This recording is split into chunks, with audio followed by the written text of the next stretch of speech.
Hello, I'm Wayne Cox, and today we're playing musical chairs in the studio at the Tony Parsons Show. And we're going to put Tony in the guest chair. After all, we know that many of you, as loyal fans, would like to know more about the man we all watched on the 6 o'clock news for some 35 years, and curious about his life since retirement in 2013. And for my part, I was proud to work with Tony at BCTV and Global News in my role as the weatherman.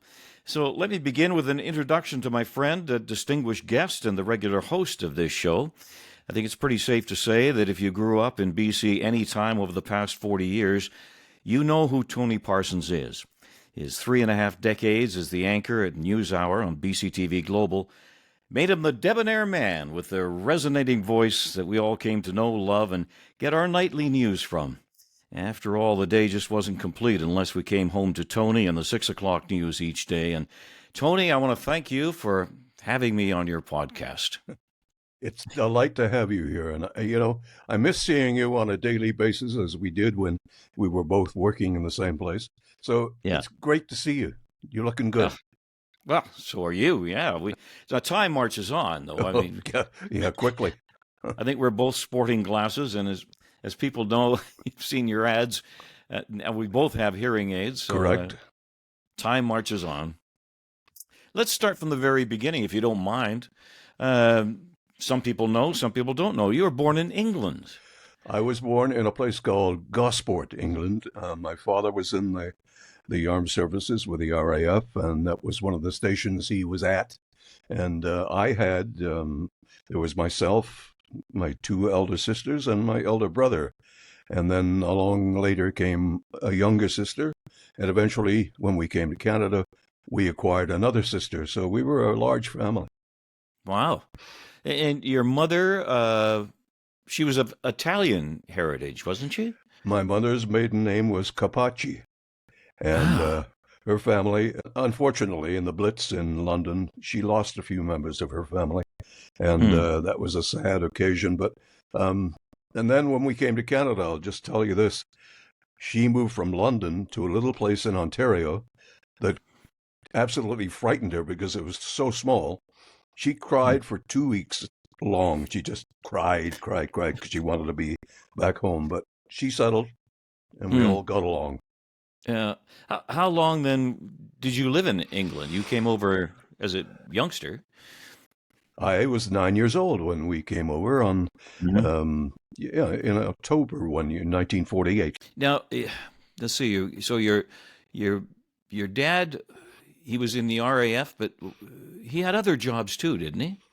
My dad was, unlike me, very handy with his hands. He was a great painter. He was he was an artist with wallpaper, which is one of his specialties. And he was a woodworker too. Me, I don't know why, but I can't nail 2 boards together, but he was quite good at what he did. I can relate to that. You either have the aptitude, I guess, or you don't. And yeah, I'm the same as you. I was blessed with I don't.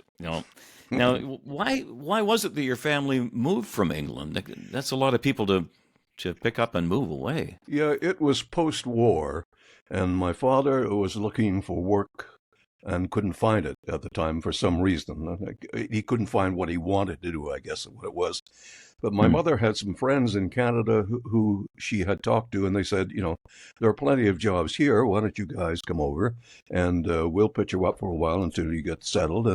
And Jack, which was my dad's name, Jack will find work in no time at all. And that's exactly what happened. But as you mentioned, your mother wasn't very happy once the move was made. But I did read that she turned into a Toronto Maple Leaf fan. This is true. My mother didn't know a hockey stick from a pogo stick when we came to Canada. But for some reason, she latched on to the Toronto Maple Leafs in the game of hockey. And her favorite star was Turk Broda. I don't know whether you remember the name. Turk was the goalie for the Maple Leafs. And my mother just thought he was a saint, and she followed him wherever he went. And my brother turned out to be the same way. He was a great Toronto Maple Leaf fan. Those were the days of the 6-team league. So, did she ever get to go down the road and see the Leafs in action live? No, she never did see a live hockey game, but she Huh. watched it religiously on television, what little there Mhm. was at the time, because, as you say, there were only 6 teams in the league at the Mm. time. So, but she would listen on radio, she would watch the television, and she would cheer for the Leafs. And you dare not walk in on a game when she was watching because she'd shoot you out. You can't watch, you can't be here. Well, well, if you're living in Ontario and you're a youngster, you probably got the skates on and played a little hockey yourself, did you? I did. I played rather badly, but I played. And, in that little town, we would go to the village pond in the wintertime. It would be, of course, frozen over. And we'd do pickup games and just skate if we wanted to and do Mhm. what we could with a puck. And it was great fun when you were, 10, 12 years old, as I was then. And Mhm. every kid in the town played hockey at some level. And we just had a fun time. Mm. I remember my dad was from Winnipeg, and I remember him saying that they would go down to I guess, a vacant lot that somebody would create an ice rink for. And as you mentioned, you spend days there in the wintertime. Mm. Yeah, I Fast forward, remember. maybe we can fast forward a bit to secondary education, and after that, and you went to Ryerson, I understand. I did. I went to Ryerson because it was the only place at that time where you can get some backgrounding in broadcasting. And Hmm. that's why I went there. I only went there for a year before I got my first job, but it was a good foundation for what I set out to do. Now, how did you choose broadcasting? Well, I have to say it sort of chose me. Hmm. In those days in school, we had what was called then an occupational guidance teacher. And in my case, it was my geography class teacher who also specialized in giving advice to people looking for a career. He said to me one day after getting me up to read and out loud in class, he said, "Do you know Parsonage," which was my real name, Parsonage. You've got a good voice. You might think about going into broadcasting." And I didn't know broadcasting from anything else. I was sort of set on being a lawyer. But he's the one that steered me in the, well, very opposite direction. That's that's. Uh, have you ever thought maybe you probably would have enjoyed being a lawyer? I don't know now. Now that I've seen other lawyers at work through my life, I don't think it would have been a lot of fun, which is what broadcasting for me was, a lot of fun. And Hmm. no, I'm not sorry that I didn't become a lawyer and that I did become what I became. Hmm. The I'm thinking you probably started out the way a lot of uh, radio and TV announcer broadcasters did, starting off in like a small town. I know I did. It was a one station market, that kind of thing, and you hopefully will get into bigger cities and bigger markets. Is that how you started? That's really how I started. I started in Stratford, Ontario, at a station called CJCS. I had heard through the grapevine that they were looking for people and looking in particular for a DJ. So I thought, why not try it? So I called the station and I talked to the general manager, sales manager. His name was Stan Tapley, and he and his wife Gwen more or less ran the station. They sold the time and they arranged the schedules and they did everything for, I believe, a man called Frank Squires, who owned the station. So anyway, I went up there, took a bus from Sarnia, Ontario to Stratford on a bus on the Greyhound, got off on the bus and said to myself, I don't think this is going to work. I don't want to do this. If I get turned down, I'll be embarrassed.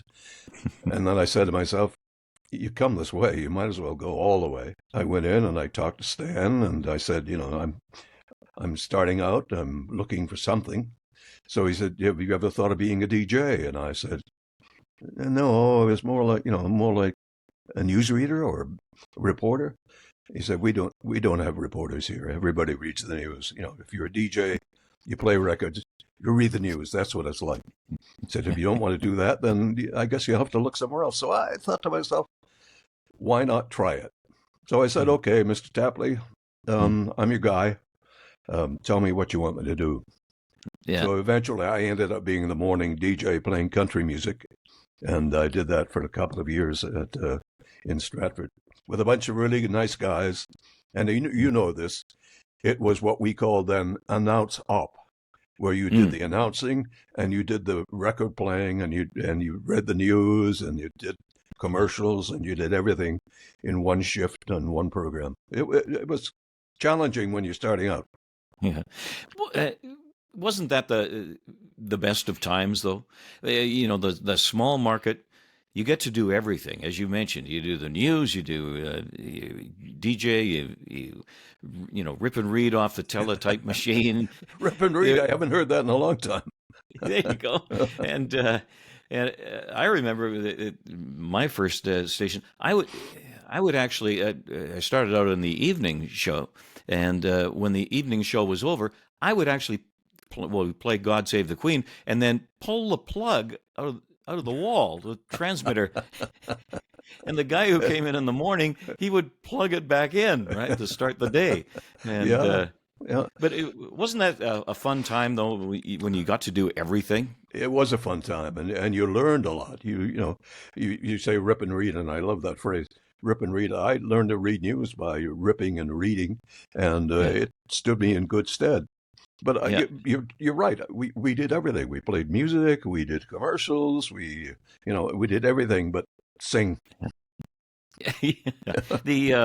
I remember even you talk about the operating the board and running records and I remember even doing that for it was an Italian fellow who would come in and he'd do a half-hour Italian show, all in Italian. He would and I would have to try and anticipate when to start the record because I don't speak Italian. Well, I don't either, in any good terms. But when I was with CHML in Hamilton, I was charged with being the British or English announcer on the foreign language programs. And I did the same thing on an Italian program. I would always say, "Buongiorno." And then, and then he would take over. And that's about the extent of my Italian, I'm afraid. Well, DJing, thankfully, I guess in your mind, it didn't last very long. You made the switch over to news. When did that all happen? That happened in Hamilton at the aforementioned station, CHML. I was a DJ, and I got to say I wasn't a very good DJ, but I was a DJ. And so I thought it's time to change this. It's time to do something that I might be able to do something with. So I went to the news director. His name was Don Johnson. And I said, "Don, look, I'm tired of being a DJ or trying to be a DJ. Is there anywhere in the newsroom I could fit that I could learn your game?" And he said, "You know what, Tony? This is the first time in my career that I've ever had a DJ come to me and ask to do a job in news." He said, "I'm going to take you on." And he did. And he taught me how to do it. No more rip and read. You had to make up your own, you had to type your own newscasts. And it was the beginning. Wow. In those days, too, I don't know if it happened at your station there. I can remember time after time, announcers would try and crack the other announcer up while he was on the air. Pulling pranks, I remember, Fred Latrimo, who was a DJ. I think he tells the story of Bill Good. I think someone lit his script on fire. I was just going to say, that's the story I remember, yeah. Yeah. But things like that used to happen all the time, which made it fun, but, it was terrifying at sometimes. Yeah. Well, the script fire was it happened twice to me. Oh. But the script is literally in flames. But the thing is, you have to make noise beating it out and trying to explain to the listeners what's going on because you're trying to get this fire out. And I say, "Oh, I've had an accident, but I'm fixing it now," and I put it out. That was a favorite of most people who wanted to pull a joke. And people, I'm sure listeners are saying, "Well, how did that script catch on fire? Mhm. Was he sitting too close to the No, fire? no, the other guy would creep into the studio very quietly and strike a match and set fire and then run, go. Yeah. And you were left Oh, with, yeah. yeah, oh, it was something. I remember in the station in Quesnel, where I started out, the station manager would always come in and read the 10 o'clock news. That was his thing. He just loved to do that. And he did it one night while the Christmas party was on in the rest of the station. And the sales manager, while the manager was reading the news, the sales manager came in with a pitcher of beer and poured it over the Oh, no. manager's head while he was reading. Yeah. And he didn't miss a beat. Like, he was one of those old Oh, yeah. pros. And it was kind of a badge of courage, I think, if you survived one of those things. Yeah. Yeah. We used to have in Hamilton a sportscaster. And his first name was Norm, and I can't remember his last name. But he used to smoke a cigar in the studio when he was Yeah. doing his sportscast. And guys used to love to go in and butt out his cigar while he was talking and just throw it on the floor and then leave. And Norm Marshall was his name. And he Yeah. used to get so angry that it would come across on the air that someone had just done something to him, and he was upset. And it was laughable. It wasn't funny, but it was laughable. Yeah. You know, the years back in the years we're talking about, as your career was going on, you met up with some guys that went on to anchor the news nationally. Maybe that is because you were working in Eastern Canada, and that's kind of where the talent was concentrated in those days. Well, Lloyd Robertson was always sort of close at hand, Hmm. and a bunch of others. Of course, everyone knows that Peter, our friend Peter, who went to ABC in the U.S., Peter Jennings. Peter Hmm. Jennings was a Yeah. Canadian, and so many others. And I've watched them and I admired them and their ambition to get down to what is for all of us sort of the shrine of newscasting down in the States.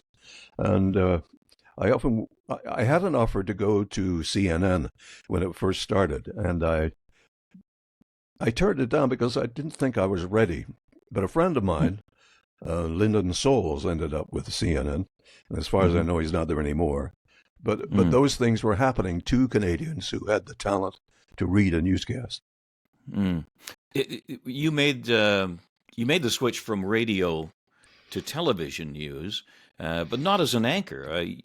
You went into TV as a reporter, correct? I did, yes. I thought to myself that I wanted to learn the trade from the outside in kind of thing, and so I started out as a reporter and became not a bad reporter. I was a good radio reporter, and eventually a decent television reporter. But I had a lot of people along the way who taught me many things about the industry and about how to do it. And I'm forever thankful to them. They just did a great job on me. You were at CFTO, was it? Correct, I At was one point? CFTO. Hmm. Yeah, and I did read where you were given the assignment of almost like a Charles Kuralt on the road kind of thing that took you right across Canada. That must have been fascinating. It was fascinating. It was like I started out on the trip. I went to Nova Scotia and I started on my way back, stopping in every province along the way. And it was a good lesson for me because I learned to put together my own stories. And I had then a crew. So there were three of us, sound man, the filmer, and myself. And we would go and dig up local stories that would be interesting to the rest of Canada, and that's what we did from place to place across the whole width of Canada. Hmm. I was thinking too, when you became the West Coast correspondent for CTV News, you I think you worked your way into the West Coast and got very comfortable here. Am I because you never left.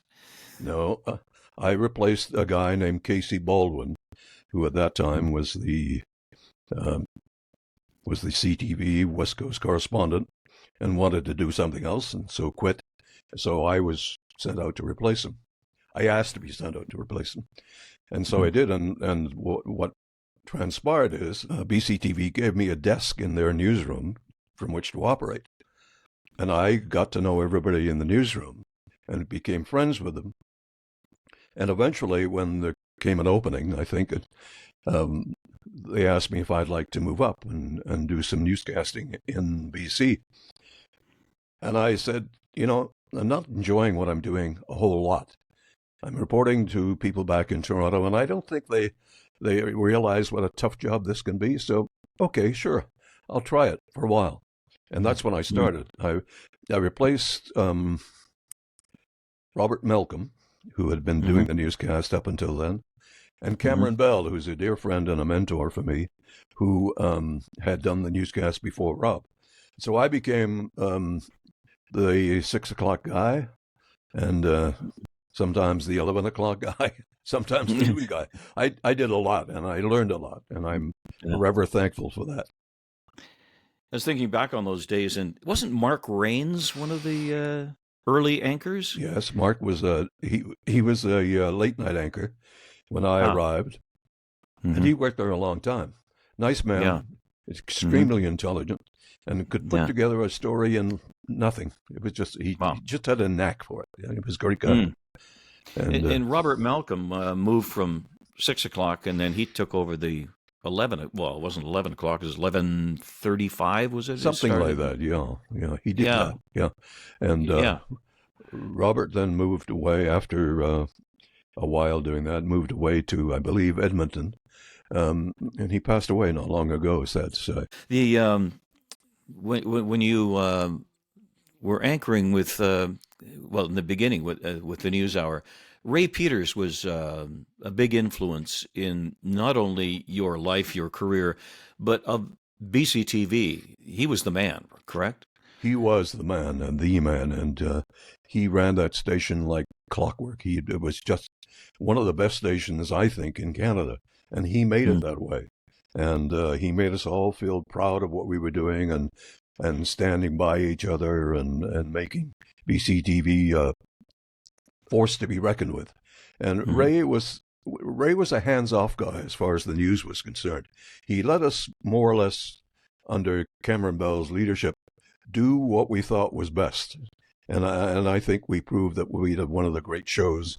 My bragging in Canada. It was great. And those were the days of very healthy budgets.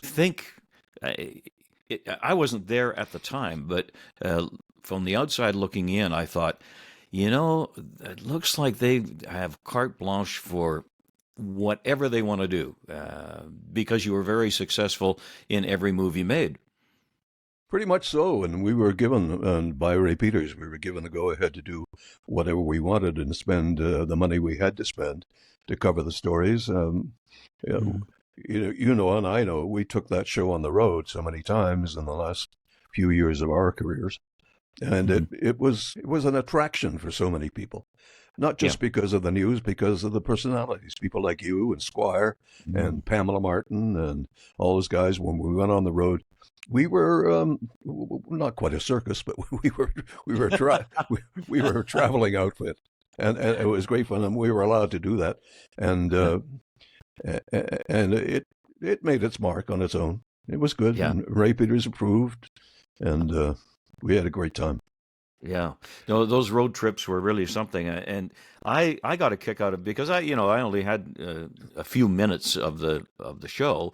I was able to stand back and watch the expression on people's faces as you sat there and read the news, and it was like their mouths were just hanging open because here's the guy who's been in our living room for year after year after year, and we actually get to see him, and it was like rock star stuff, I suppose it was, and it was a great experience for us to be able to put ourselves in touch with the audience and get to know who they were and what they were like and what they liked and what they didn't like. And every town we went to, as I recall, we were greeted really well and Mm. treated really well, and we just had a great time.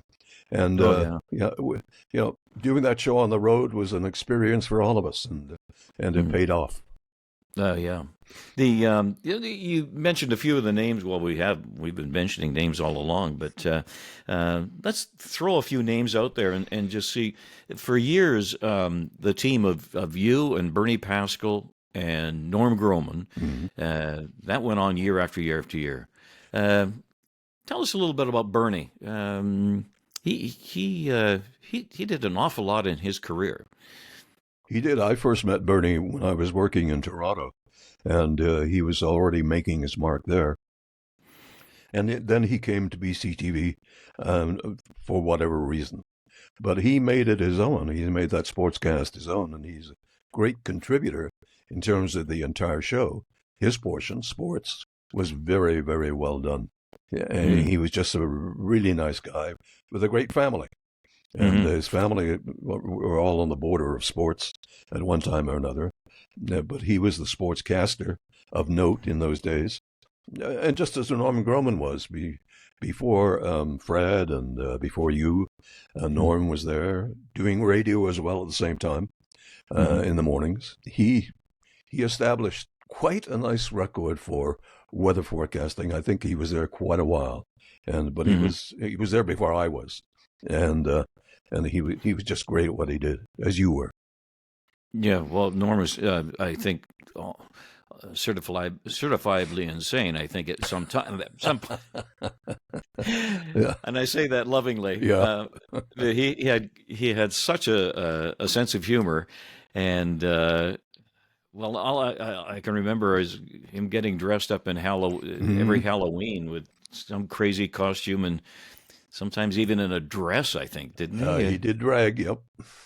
The other name I want to throw at you too is Pamela Martin. Oh, Pamela, she was a blessing. She was good at what she did.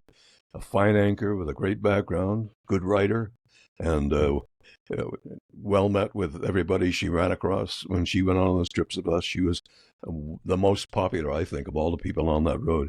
And she was just terrific and great to work with, pleasant. And I was sorry to see her go. Sorry to Mm. see her go when she went elsewhere.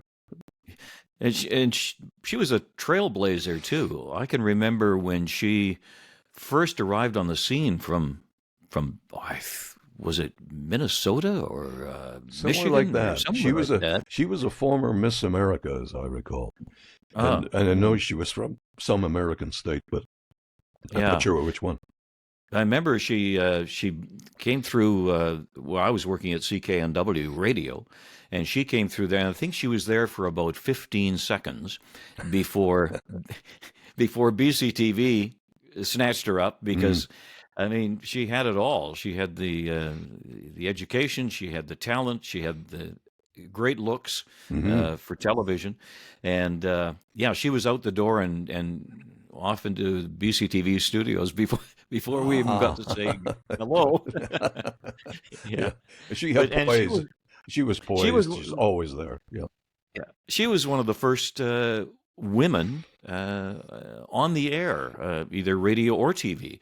In those days, it was predominantly a male occupation. Yeah. And women did women things like women's editor, travel notes, or something like that. They were never brought into hard news the way Pamela Mhm. was. Yeah. And, we can't go any further when we're naming names. We can't leave out Deb Hope. Um, Um, Blessed what a Deb. joy. Yeah, Mm, and that was the last time you and I met, was at her celebration of life mm, event. And I miss her to this day. And I never had much contact with her in her final years, but she was one of the great contributors to, as you say, women in television. She mhm, she did her own show. She directed it almost, wrote most of it, and brought it on the air every day. And she would do anything to beat you to a story, or beat any competitor to a story, and most often did just that. And she contributed so much. mhm. And she worked so hard. I think she was the Mm, hardest working person in that newsroom. I would waltz in there at some ungodly hour, and she had already been there for 4 or 5 hours before I would even get there. And as you say, writing her own, and she contributed a lot too to um, the SPCA was one of her big. That's She was a right. big Yeah. supporter of the SPCA. I think didn't she start that adopt a Adopt dog a pet, adopt a something. adopt Yeah, a pet? yeah. Adopt a pet, I think it was called. Yeah, Yeah. that was big for her. That was Mhm. an effort she gladly put into, and she got good results. They were happy with her, and Mhm. I don't think there's anybody else doing it right now who did it as well as she did. She Mm. loved animals, and she Yeah. loved people. And she loved what she did. Yeah. Yeah. Well, we miss her. She's a lovely Absolutely, person. Yeah. absolutely. We talk about BCTV's NewsHour and how successful it was. I do remember at one point you could take the ratings of CBC and at that time CKVU and CTV, put the 6 o'clock ratings, add those all together, and still BCTV and the NewsHour was head and shoulders above that number. It was one of the most successful news operations in all of North America at that certain time. It was, yes. Yeah. And it was because of contributions like yours, and again, Deb's, and so many other people. I think of John Daly, Brian Coxford, I think of Harvey Oberfeld, just so many people who made it a team, made it work, and worked hard for it to be successful. Not for their own good, but for the good of the show. And that's how it turned out. Yeah. And there was a time there, maybe it was after the newspaper strike, that the NewsHour hired a number of newspaper people. That's correct. Yes. Wasn't Harvey one of Harvey them? was, yeah. Yeah. And I think, and I'm not sure about this, but I think Jim Hart was. And Mm. you're right, so many other people. John Daly had worked in newspapers, Yeah. and Yeah. all that. And there are still some people left there now, reporters that were there when I was there, when you were there, and they're all Mm. doing so well, and they're all Mhm. enjoying themselves still.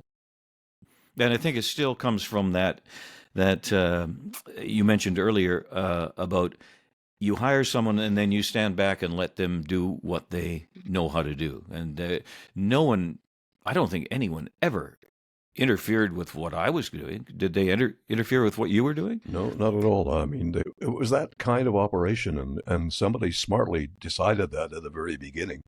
That let them go, let them do what they do, let them do what you hired them for, and Hmm. that was the credence, and that's how it worked.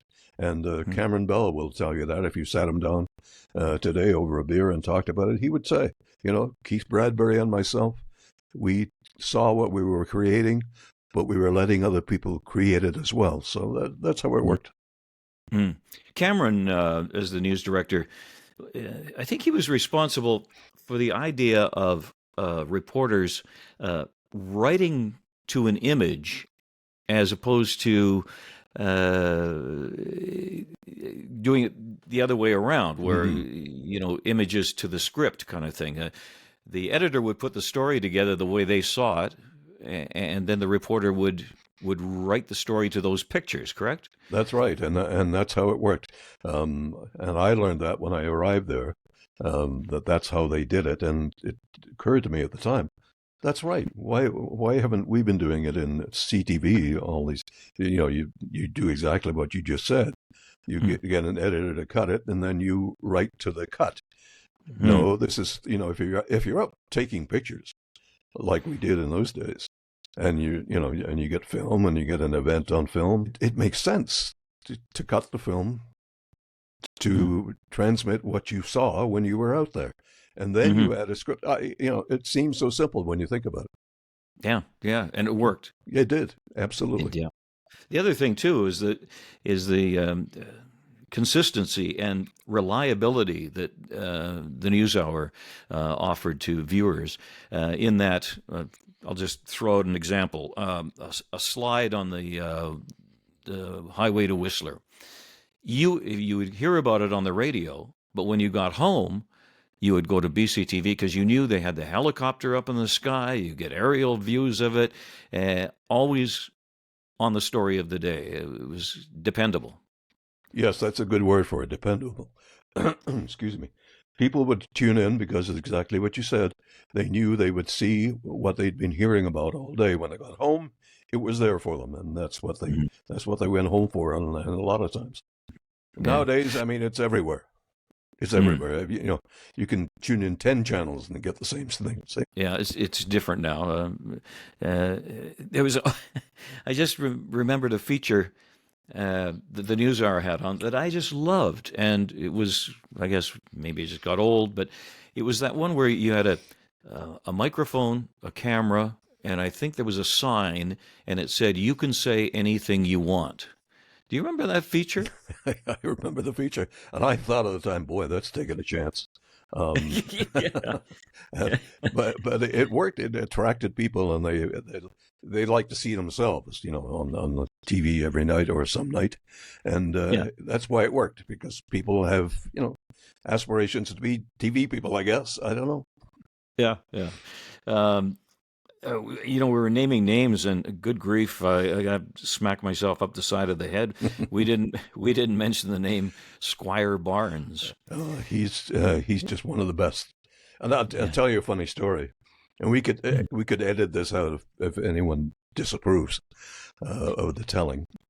I was working with a guy doing weekend producing, and at the time, Squire had finished, I think, a radio stint, and he was looking for work in television. CKO. And I think he was looking around for something in television. But our station manager at the time said to all of us, "Do not, under any circumstances, hire Squire Barnes. He's just not good enough for us. He's just, he doesn't know what he's doing. He's not good enough." Well, apparently the weekend producer hadn't heard this. And guess who he hired? He hired Squire to do weekend sports. Right. Okay. 2 weeks later, station manager comes down and says, "I don't know who did that hiring of Squire Barnes. Best idea you've ever had." And Squire, as everyone knows, went on to be pretty sensational. And he's still going. Oh, yeah. Yeah, I remember it was kind of funny because I had just been hired to do the Saturday morning show, the weather on the Saturday morning, with Jennifer Mather, now Jennifer Burke, and Bernie Pascal, John McKeechie, and Barry Houlihan. Yep. They were doing the sports on the Saturday morning news, and they would each take a weekend. They'd revolve around it, and then all of a sudden, Squire arrived on the scene, and it was kind of funny because I was only there 1 day a week. Squire was only there 1 day a week, and we had other gigs that we put together a paycheck, commercials, and you do other things. So I think I'll have to talk to him about it, but I think we both went there saying, well, if they don't like us, they'll fire us, and we're only losing 1 day of work, right? True. So we did. I think we did come in with a bit of a cavalier attitude, and maybe, I don't know, that sometimes the look on your face made me think, "Oh my God, what are these guys doing?" But anyway, we kind of kept it loose, I think. And Squire, you never know what he's going to say and what he's going to do. But you're right. He top notch. Yeah, oh, absolutely top notch. Yeah. And Bernie was very proud of his sports department, and they all did a good job. Houlihan was great, and McKeechie was a case, but he was always good at what he did, and that's what it was all about. Yeah. McKeech had that little black book that he had phone numbers, I think, of every dressing room of every NHL team. That's right. And if anything happened anywhere, McKeechie seemed to have the phone number. Yeah. A great connection. He was a connection guy, and he did a lot of that. Yeah. It was fun. Fun. People I don't know if people ask you, but people ask me, and I can never think of them. But people say, "Oh, got any favorite bloopers or any gaffes?" But I could never really remember any because we were always doing things live, and if it was the blooper, it came and it went, and you didn't harp on it at all. But I remember Bill Good one time when he was doing was it called Canada Tonight, wasn't it? Yes, it was. It was at 5:30, I believe. 5:30, yeah. There was the early news, then 5:30, Bill would come on, and then you would come on at 6. But I remember we were sitting watching him in the newsroom, and he was doing this story about ABBA, and he, as he was doing the introduction to the story, he said, "And the Jewish group ABBA," and we we looked at each other, going, "The Jewish group?" So Yeah. we immediately went over to the computer and looked at the script. Well, the script said the Swedish group ABBA, of course, right? They're Swedish. Right, yeah. They're not Jewish. That I remember. Yeah. And afterwards, he came off the set, and we were still laughing. And he went, "What's going on?" We said, "The Jewish group ABBA?" He says, "What are you talking about?" He says, "Well, that's what you called them." "No, I didn't." "Well, no, Bill, you did." "No, I didn't." So we had to march him back into the back room and rewind a tape. And he went, "Oh my God, I did say it."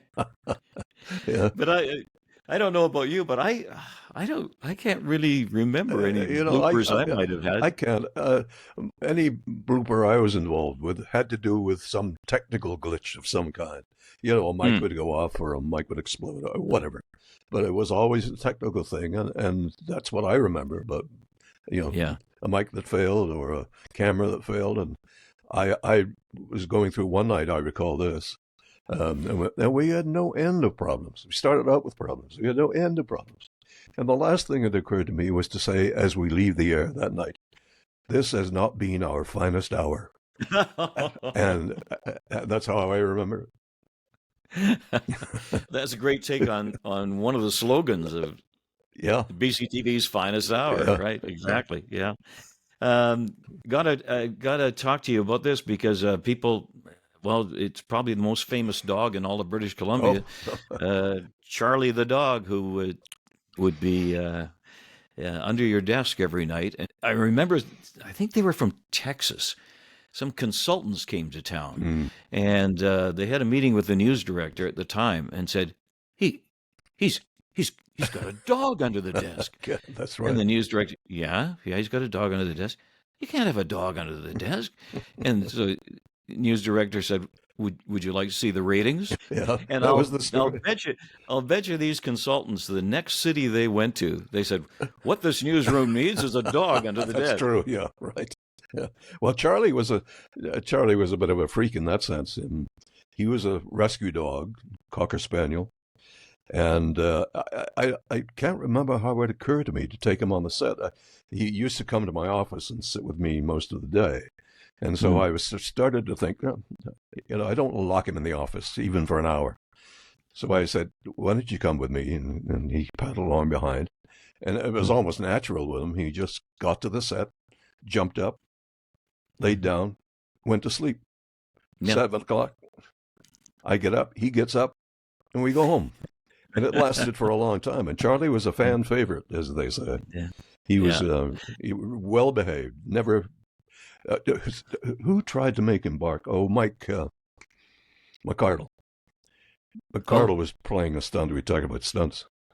McCardle was playing a stunt. He would sneak in.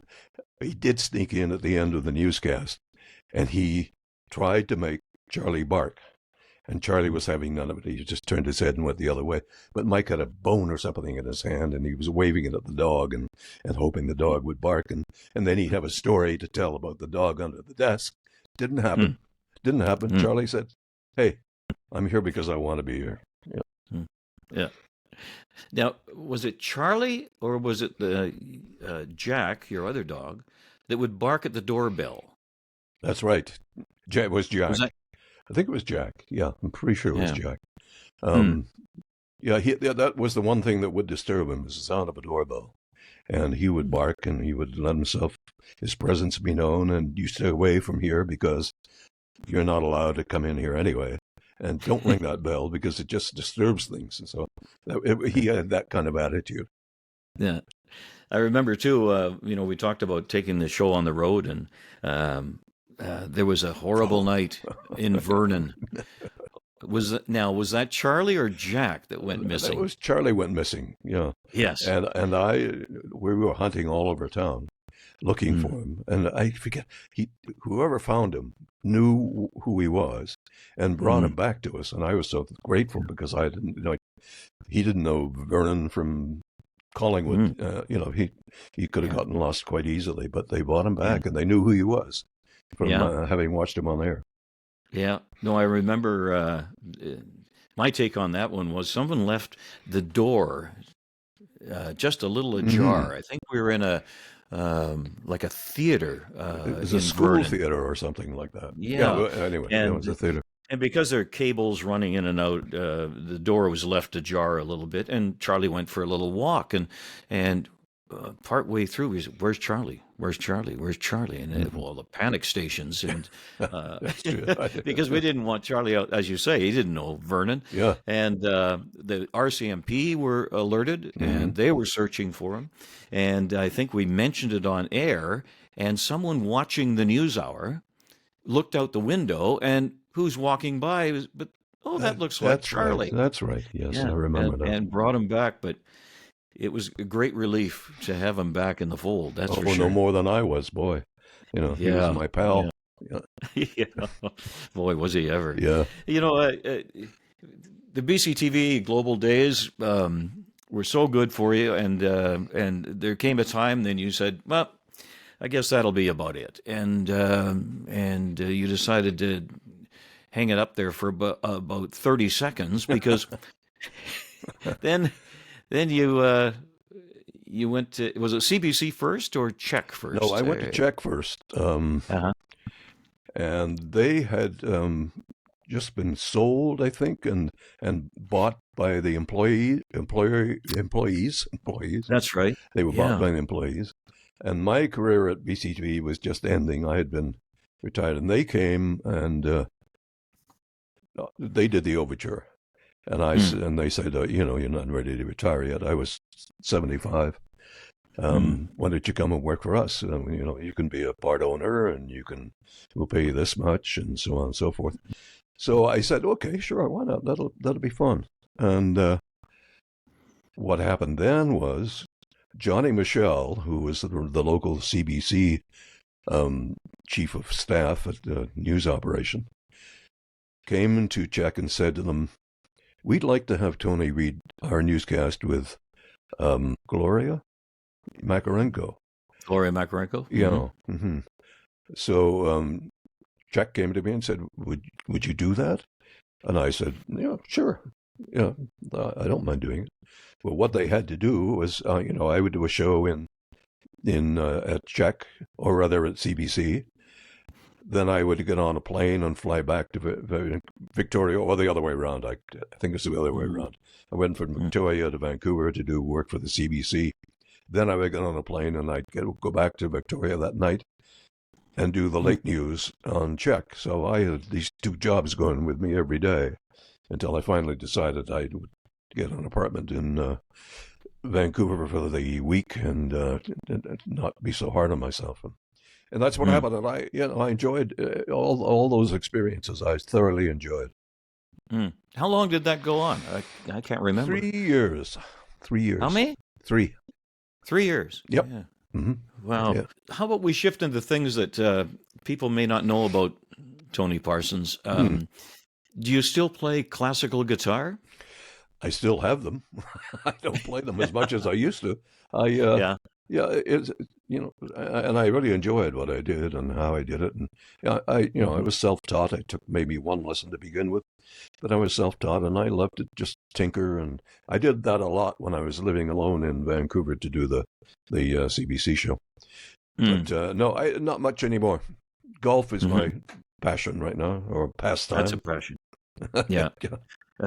And it's I see it as such a wonderful opportunity for you and your lovely wife, Tammy. it's something the two of you can do together and enjoy, and she's a very good golfer. She is. Her dad was a very good golfer. His name was Dick Hmm. Munn. Perhaps golf fans know about him Hmm. and his accomplishments. And Tammy, she doesn't play as much anymore, but she Hmm. can still play, and she played well. You're right. She was a very good player. And life in the Okanagan is good. Nothing better. I always, at the end of a day or middle of the day, whatever it is, I look outside and see all the things around me, and I think to myself, where would I rather be? No, Hmm. nowhere. I just love Kelowna and the people. Yeah. The yeah, I guess we could go into a couple other things that people might not know about you. Hmm. Do you still dabble a little bit in your toy soldier, the soldier collection? I still have the Lead Soldier collection. It's not Hmm. prominently displayed, but I still have it, and I still think about it, and it's still of value to me.